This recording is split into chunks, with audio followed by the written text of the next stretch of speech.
김하나입니다. 다시 한번 인사드리겠습니다. 반갑습니다. 되게 지금 이 질문 제목부터가 저는 이제 쓸 수 없는 단어들이 되게 많았습니다. 그래서 먼저 피부학 검사를 활용한 초중학생의 이제 직무 역량, 초중학생들한테 말하는 직무 역량을 하기에는 좀 부족하잖아요. 근데 저희에 있는 게 원래 제가 우수재능이라는 말을 쓰고 싶긴 했으나 이제 그 전에 논문에 있는 게 저희가 기존에 있는 거에가 있어서 논문 쓸 때에 제약을 좀 많이 받았습니다. 그래서 저희가 이제 교수님하고 이제 여기 다른 교수님도 되게 많은데 논문 쓸 때 되게 교수님들이 많이 댓글을 걸으시잖아요. 거기에서 없는 단어들을 찾다 보니 그 다음에 평이하게 쓸 수 있는 단어들을 찾다 보니까 여기에서 이제 우리가 알고 있는 직무 역량과 자기 역량으로 했다는 거 보시고 제가 이제 여기서 소개하기는 여러분이 듣기 편하시게 그 다른 역량으로 제가 말씀드리도록 하겠습니다.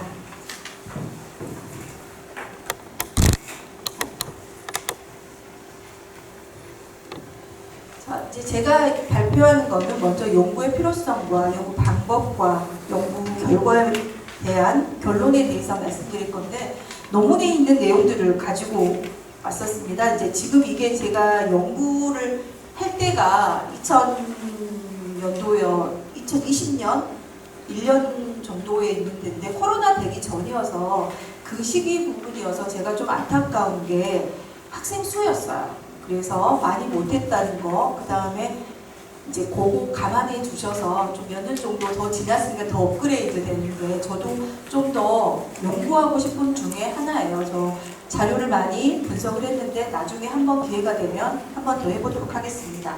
자, 연구의 필요성은 지금 다들 아이들과 그다음 성인들을 상담하고 있는 와중에 저는 이제 강주 교육대학교의 특성상 초등학교를 많이 가는 부분입니다. 그리고 선생님들도 보고 그랬는데 이제 지금부터 되게 내려오는 부분이 아이들이 하나씩밖에 자녀를 가져오는 것밖에 없어서 이 아이를 어떻게 하면 잘 키울까. 그런데 어린 아이들수록 저희가 검사 도구들이 굉장히 한정되어 있지 않습니까? 그래서 그것도 부모들이 바라보는 아이의 입장에서 이제 설문지도 작성하는 부분이 있어서 이 지문을 제가 처음 만났었을 때 아이하고 대답을 하지 않았는데 기지를 만날 수 있다는 거, 그 다음에 이제 글을 못 읽는 친구들도 검사할 수 있었다는 거, 그 다음에 공부뿐만이 아니라 이제 유독 아시아 지역에서만 공부를 중요시하지 그 아이의 특성상이 나와 있는 것들을 찾을 수 있었다는 겁니다.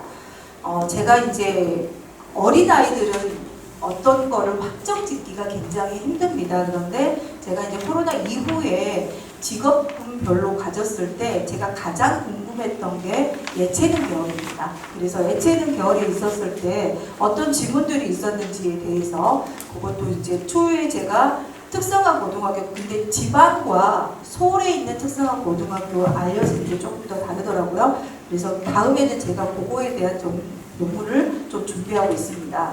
그래서 이제 이런 특성을 가지고 있고요. 그래서 어떻게 했냐면 저희의 이제 피부학 검사의 직무 역량, 우수 재능고요. 그 다음에 저희 교수님이 학교에서 하고 있는, 그래서 저는 검사를 할 때 기존의 것 가지고 있고 현재의 아이가 가지고 있는 그거를 같이 비교하는 거여서 그 부분이 자기 역량, 강점 역량을 두 가지를 비교하는 거였습니다. 그래서 성별, 남과 여, 그 다음에 학급별, 초중고등학교 그 차이점에 대해서 제가 분석을 하게 됐습니다. 그래서 그 초등학생하고 중학생에서 113명이었고요. 그거를 좀 더 가게 되면 여기서 보도록 할게요. 이제 도구로는 피부학 검사에 있는 저희 지문 검사와 교수님 가지고 있는 질문지로 했고 이거를 읽을 수 있는 4, 5, 6학년에 있는 68명과 중학교 3학년 애들 45명의 대상으로 113명을 검사하는 것처럼 해서 나중에 이렇게 분석지로 가도록 했습니다. 이제 검사 도구는 그래서 선천적인 거와 후천성을 두 가지가 호환되는 게 굉장히 중요했었습니다. 근데 후천성에서 아이들이 여기에서부터가 아이들에 따라 다른데 초등학생들은 이거를 읽어낼 수 있는 힘도 별로 없는 친구들이었어요. 그래서 그거에 따라 좀 달아서 시간이 좀 오래 걸린 경우가 있었지만 저희 이제 검사 도구는 바로 나올 수가 있었기 때문에 아이들에게도 되게 흥미있는 도구들이었습니다. 그리고 제가 또 지문검사에서 알고 싶었던 건 뭐냐면 직업군들대로 많이 나와 있는데 거기에 따른 역량이었어요. 우수 재능. 저희가 이 지문검사로 검사를만 했었을 때도 지금 이 9가지 중에서 가지고 있는 것들이 역량 3가지가 나오잖아요. 그거를 가질 수 있었다는 거. 그리고 이 검사지를 통해서 이제 주성향, 성격과 그 다음에 진로 방향, 스트레스 원인, 그 다음에 그 재능에 맞는 직업군들을 애들한테 제시해 줬을 때 상담에 있는 경우가 굉장히 높았고요. 그래서 저는 이제 지금 거 나온 거가 아닌 예전에 있는 검사지로 이렇게 나눠서 했다는 점 알아주시고요. 그래서 여기에는 우수 재능을 가지고 하고, 그 다음에 이제 이거는 저희가 자기 역량 검사지입니다. 그 검사지가 봤을 때도 저희 거랑 많이 비슷한데 이거는 아이들이 자기가 관심 있는 거기 때문에 현재로 나타내는 것들이 굉장히 좋았어요. 그런데 그래서 이 저희하고 검사지가 똑같게 지금 이거는 저희가 기본 검사지에서 나와 있는 건 잔해 운해가 나오진 않지만 종합검사에서 나와 있는 것처럼 잔해 운해가 나옵니다. 그런데 저희 강주교육대학교 나와 있는 검사지는 잔해 운해까지 같이 나올 수 있다는 거여서 좀 비교 분석하기에는 되게 좋았습니다. 그래서 이렇게 잔해 운해가 나와 있다는 거. 그래서 검사 도구에서 저희 지문검사에서 우수 재능과 그 다음에 자기 역량 검사에서의 강점 역량을 가지고 비교 분석하게 되었습니다. 그래서 연구 결과는 먼저 성별에 있는 남자는 53명이었고요. 여학생은 60명 정도 됐었고요. 학교는 저희는 강주에서는 할 수가 없었어요. 강주에서는 되게 많긴 했지만 전남 지역에 있는 초등학교, 중학교로 해서 68명과 45명을 대상으로 그래서 합계는 113명 정도 했었고요. 그래서 이제 기술 통계학적으로 나와 있었을 때 저희 지문검사하고 자기 역량 검사는 이제 이런 식으로 통계 편차가 나왔고요. 그래서 먼저 성별에 대한 차이를 쭉 보면 죄송합니다. 작고가 아니라 강점 역량의 두 개 비교를 해보면 이제 남자친구가 이게 브릿지가 2명이 나왔어요. 여자 둘, 남자 둘. 그래서 일치 중에서 한 가지, 두 가지, 세 가지가 저희 역량이 있었는데 역량이 일치적으로 맞춰져 있는 게 보다 세 가지가 더 일치하는 부분이 좀 적었어요. 그 다음에 한 가지, 두 가지 정도는 역량이 맞는 게 좀 높았고요. 그 다음에 초중학교에서 지능검사와 자기 역량 검사에서는 강점 역량 비교를 본다면 여기에서 초등학생 같은 경우는 분리치된 게 하나도 없었습니다. 거의 다 3개까지 했었을 때 맞췄지만 중학교에서는 4명 정도가 다르게 나온 거였습니다. 그래서 이렇게 초등학생이 좀 더 많았고요. 그 다음에 여기에서 자기 역량과 그래서 2가지에서 전체적인 빈도수를 봤었을 때 맞는데 4명. 그 4명이 어디서 나왔냐면 중학교에서 나왔다고 보시면 되겠습니다. 그래서 연구 결론으로 보면은 지문검사의 우수 재능과 자기 역량 검사의 강점 역량이 일치함을 보였고요. 이제 일치함이 선천적인 우수 재능이 자기의 그냥 말하지 않아도 흥미와 적성에 맞게 일치를 했다는 것을 알 수가 있었습니다. 그리고 역량 검사의 빈도 분석은 초등학생이 높았고요. 왜 그러냐면 초등학생 자체적으로 선천적으로 가지고 있는 기질 정도를 바로 갖고 있기 때문에 그런 것 같습니다. 그렇다면 역으로 따지자면 초등학생보다는 유치원이나 유아 때 훨씬 더 아이들한테 비교가 됐다는 거. 지금 제가 이제 좀 지나서 나온 것 중에서 이 초등학생도 같은 역량을 가지고 있는 친구들이지만 부모가 어떻게 양육하는 거에 따라서 그게 올라가기도 하고 낮아지기도 하고 그게 소멸되기도 하는 것 같습니다. 그래서 자기가 좋아하긴 하지만 저 그걸 하지 않았어요 라고 해서, 그래서 이게 아무리 영양이 높다고 하지만 그거를 경험해보지 못하면 그게 좀 영양이 떨어지는 것 같습니다. 그래서 그리고 영양검사의 빈도 분석은 초등학생이 높았고요. 초등학생이 중학생보다 경험이 부족해서 선천적인 재능이 더 가지고 있는 것 같고요. 중학생들은 이제 듣는 귀가 많이 있습니다. 진로 검사도 하고 그다음 선배들한테 듣고 이게 부모님께 듣는 거가 있어서 자기가 원하지만 이게 직업상으로 어느 정도 금액적인 부분이 좀 떨어진다 그러면 그 부분을 하지 않고 공부에 매진하는 경우가 많아서 상대적으로 좀 낮은 것으로 나와 있고요. 이 연구로 자신의 성격 유형을 확인하고 그로 인해서 정확하게 학생들의 신뢰도가 굉장히 높았습니다. 예를 들자면 전남권에서는 실제적으로 부모님들이 없는 경우도 좀 없는 경우가 아니라 이제 할머니한테 맡겨진 친구들도 되게 있었는데 원래부터 자기가 재능이 없는 줄 알았다고 이야기를 하는 경우가 많았습니다. 그런데 태어났을 때부터 나에게 이런 영향이 있다는 것을 처음 알게 됐다고 그래서 우는 친구도 좀 있었고요. 그래서 그런 부분에서는 되게 좋은 평가를 저도 하고 있는 부분입니다. 뭐 예를 들자면 좀 전남 지역에 저희가 선생님들이 소그룹으로 있는 지역이 있었습니다. 거기는 전교생이 30명이에요. 그래서 30명이 됐어서 선생님과 학생들의 성격을, 이거는 제 연구 결과 말고 후에 하는 겁니다.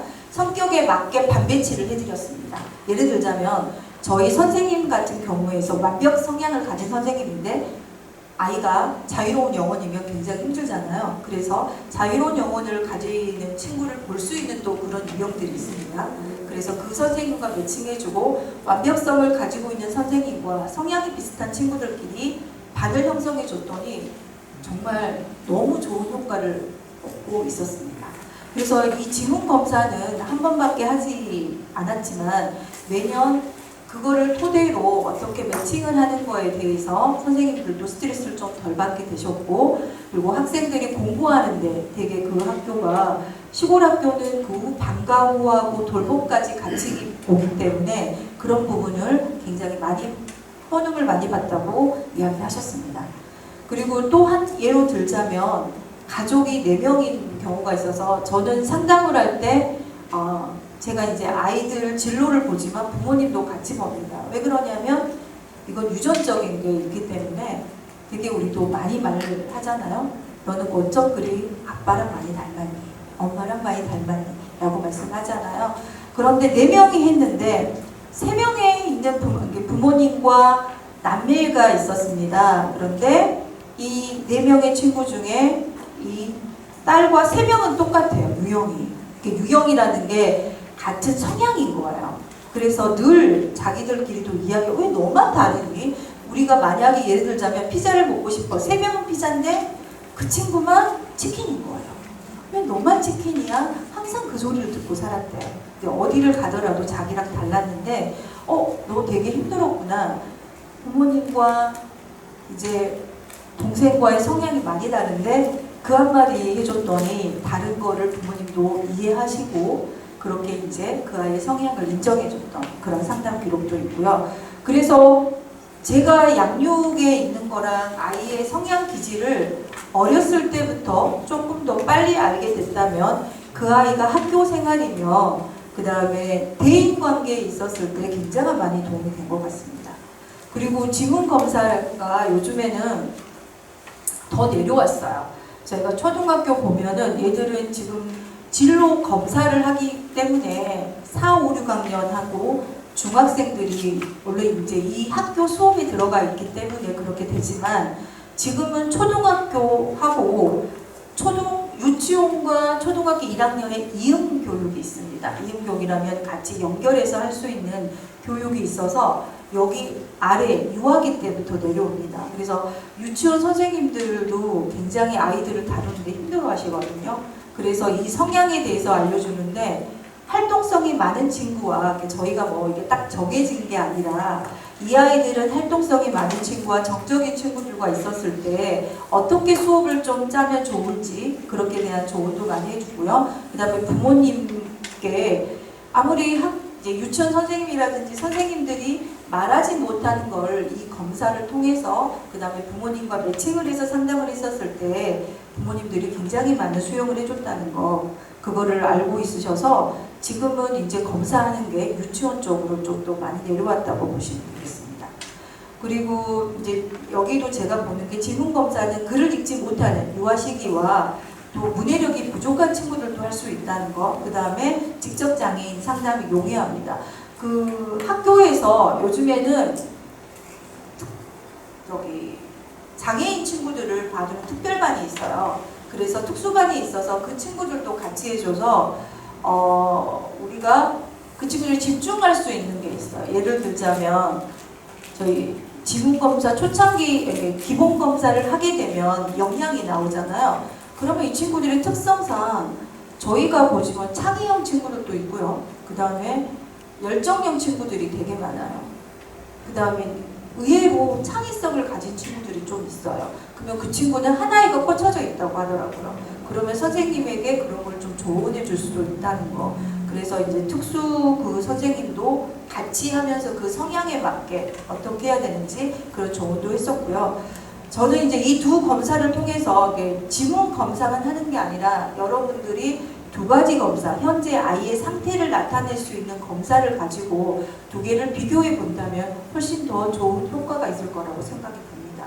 그래서 이 검사의 특성을 분석해서 학생들의 선천적 우수 재능과 현재 관심 있는 각종 역량들을 활용해서 이게 가지고 있는 학습법도 돼요.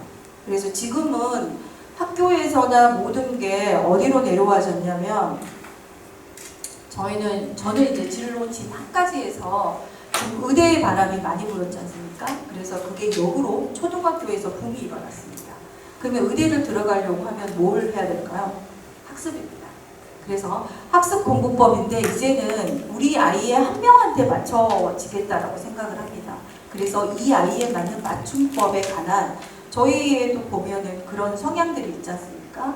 그러면 그 성향에 맞게 그 학습 프로그램을 해주고요. 거기에 따른 거를 매칭을 시켜줍니다. 그러면 이제 좀 선생님들께서도 상담하고 계시지만 그 학교에 있는 학원도 선택을 할 때, 그 다음에 어떤 선생님을 또 개인별로 저희가 학원이랑 과외는 선생님들을 선별할 수 있지 않습니까? 그거에 맞게 학습법을 진행해 주시면 훨씬 더 많은 효과를 볼 수 있고요. 그 다음에 지금 이제 중간고사 끝나면 상담이 많이 밀려옵니다. 뭐가 있냐면 우리 아이 성적이 안 되는데 뭘로 가면 좋을까? 도대체 진로가 뭐지? 라고 할 때 상담이 되게 많이 들어온 경우가 있기 때문에 요걸 가지고 자기가 좋아하는 거, 그러면 이 좋아하는 거를 학습법으로 했었을 때도 좋아하는 과목 하나만 성취 효과를 높이면 나머지는 공부는 따라온다고 봅니다. 그래서 저는 이 검사가 되게 많은 활용을 하고 있고요. 여러분들도 좀 활용을 했으면 좋겠습니다. 혹시 여기까지 제가 준비를 했는데 질문 있으시면 한번 해주시겠습니까? 네. 직접장애인 상담 질문 쓰시면서 네. 직접 상담에 있는 아이들 중에 어떤 게 있었냐면 거기는 별도로 장문 종합검사를 실시했었습니다. 그래서 종합검사를 실시하게 되면 저희가 그 각도가 확연하게 틀어나요. 저희가 몇 도 아니죠. 이게 벌어지죠. 60도 이상이 넘어갔던 것 같아요. 네네. 그 각도가.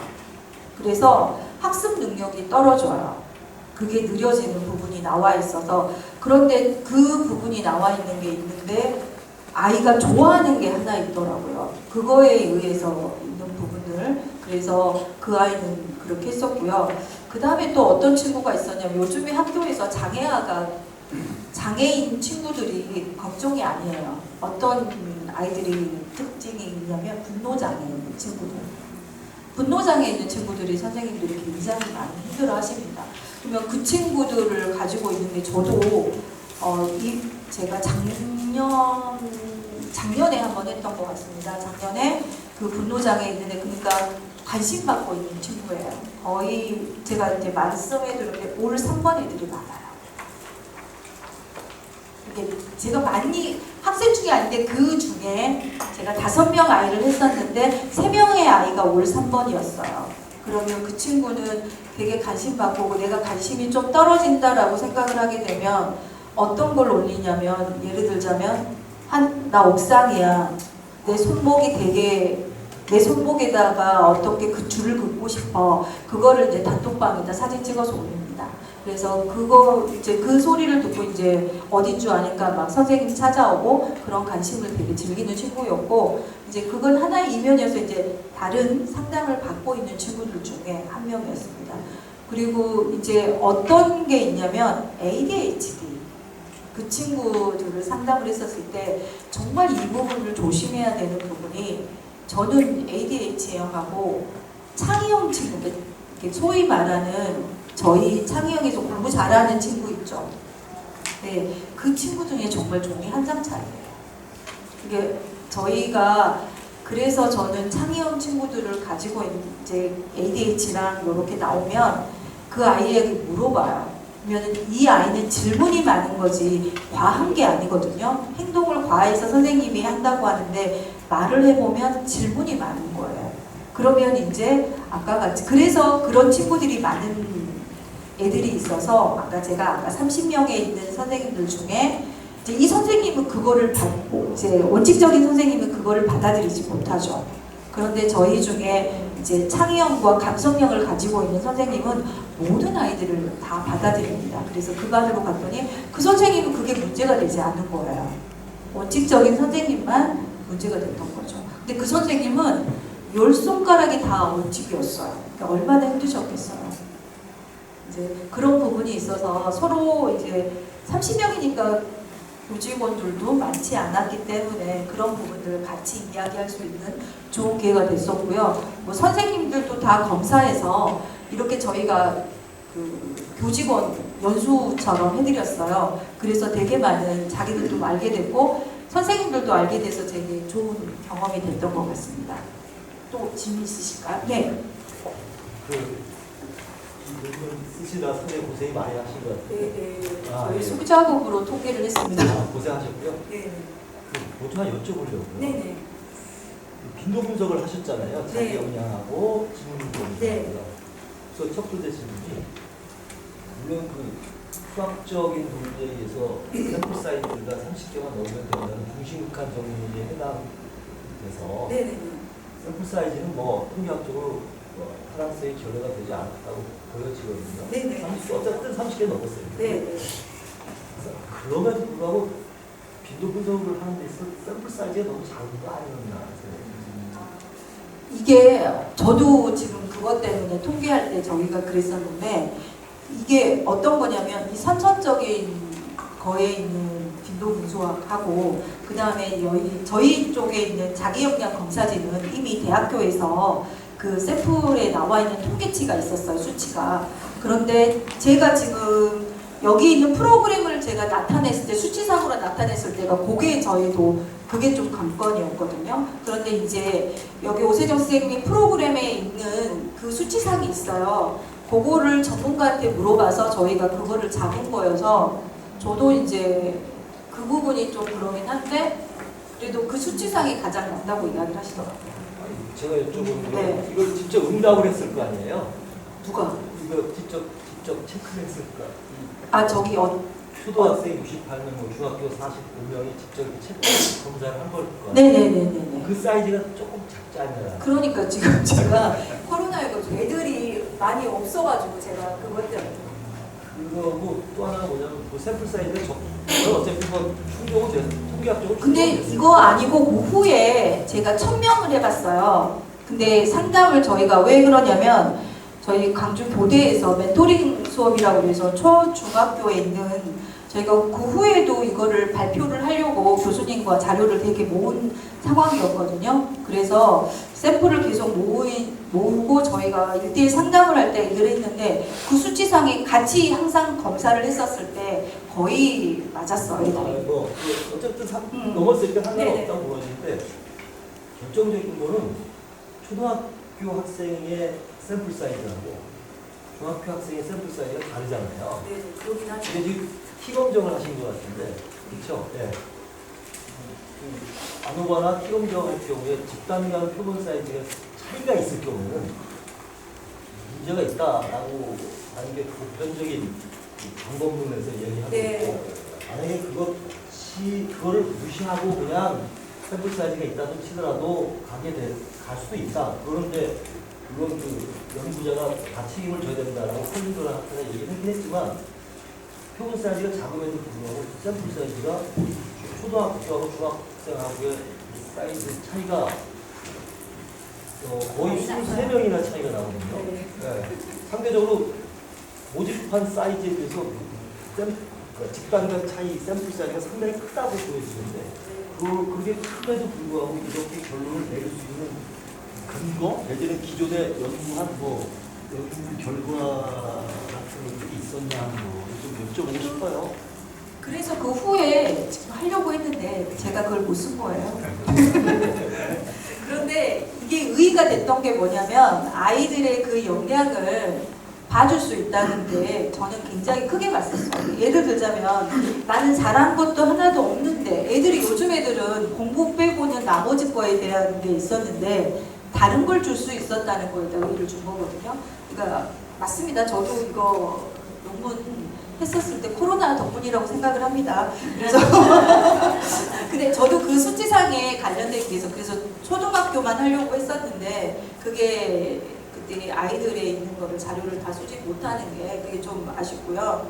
이제 그렇게 따지고 들면 이제 뭐 잘못된 논문인데 서명을 해주신 거에게 허락이 났으니까. 아닙니다. 제가 그거 하는 건 아니고요. 네. 네네네.